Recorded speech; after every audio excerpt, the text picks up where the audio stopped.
Yes, good afternoon. Hope you guys enjoying your weekend so far. So I want to talk about the Lauren Bobert, Representative Lauren Bobert, vaping video that we've all seen by now. Obviously, the Beetlejuice musical she was at, where she's singing loudly and vaping, and her husband's pawing her breasts. And I think he might have pulled one of the titties out, one of them might have flopped out. You know, when I was younger, and you started really having black people get into positions of power. Obama being elected president and Michael Steele, the RNC chairman.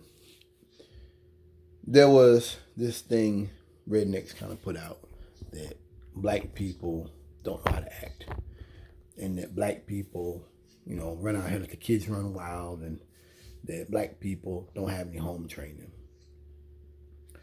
And for some reason, when I saw that video, that resonated with me. I don't know why. That this is white trash. You can be homophobic. You can hate gay people. You can hate blacks. You can hate Mexicans. You can be anti-Semitic. You can be all those things. But you should know, if you support these people the way I support Bernie Sanders and Cornel West and Chris Hedges and others. If you support these people, you're supporting people who are really low-life trash. And you're just supporting them for what they give you and not for the ideology they have. I mean, I remember when Ron Paul when he was running for office. No, he wasn't president. He ran for office. I remember one of those times, looking at how when he would go out and speak, he would talk to people in the crowd. And he all people you should read this, you should read that. And he would talk to them. I never got the sense of just vile. I never got that vibe.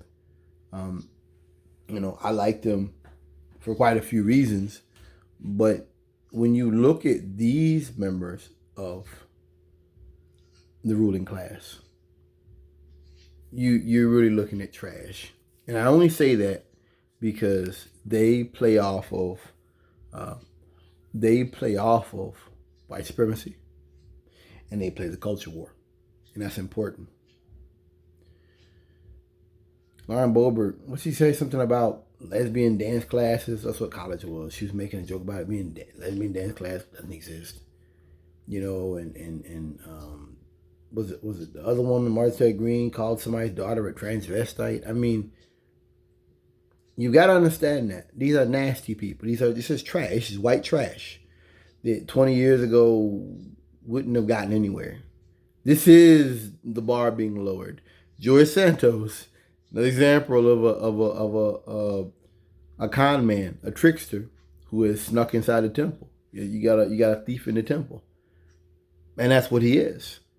And that's maybe they're okay with that now, that they've got a person who literally got in, who lived his life completely opposite to what Republicans talk about, law and order and all that. This guy's a man convicted of fraud overseas, being evicted 4 or 5 times, lied about his whole college history, and lied about his employment history. This is a con man. This is a trickster. And they're okay with it. I just think that, once again, if you support these people, you should understand that you're supporting con people. You're not supporting people with conceptual prowess and the idea of what they want to be. And we saw this week with McCarthy, cussing people out and, F this, F that, using expletives in regards to going after Joe Biden. He's going after Joe Biden. He doesn't see a reason to. And telling them, if you don't like it, you should just fire me already and all that. It shows you that this is the Republican Party that's at war with itself. This is as dangerous as the times are, and they're dangerous.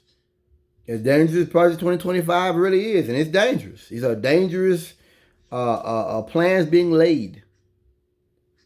This is the Republican Party that's literally at war with itself. And they don't know what they want or where they want to go. And the very people who are screaming the loudest, and Lauren Bobert, her husband was charged with exposing himself to young girls, and I think Martha Green cheated on her husband with a bunch of guys, her gym guru or something, and My book, I thought it said adultery was a sin. Fornication, right? Maybe I was reading the wrong Bible. I only say this because they're the ones using the culture war.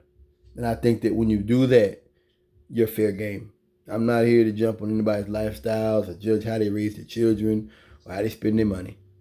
But when you use that Bible, when you use morality to hurt people and to create a political following, create a political career off of hurting people, you're fair game. Yeah, you're fair game. I just think that ultimately, this is like Madison Cawthorn with the women's lingerie on and in the bed with the man humping his, and the man says, "Your balls are in my face, man," and the cash app between him and his was it him and his nephew talking about, "Thank you for loving me, thank you for keeping me warm at night." This is that. This is just, these are trashy, nasty people who live lives completely and utterly opposite of the lifestyles they purport to live. That's it.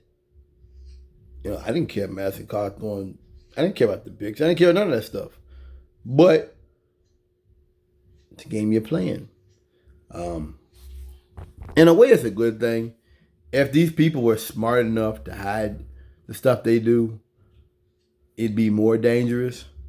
The fact that they don't is more telling. It is definitely more telling the general public to see this kind of stuff. And maybe Republicans don't care. Maybe no one cares that they're doing these things while they're screaming about what they're screaming about, the culture war. But it's telling that they're hypocrites.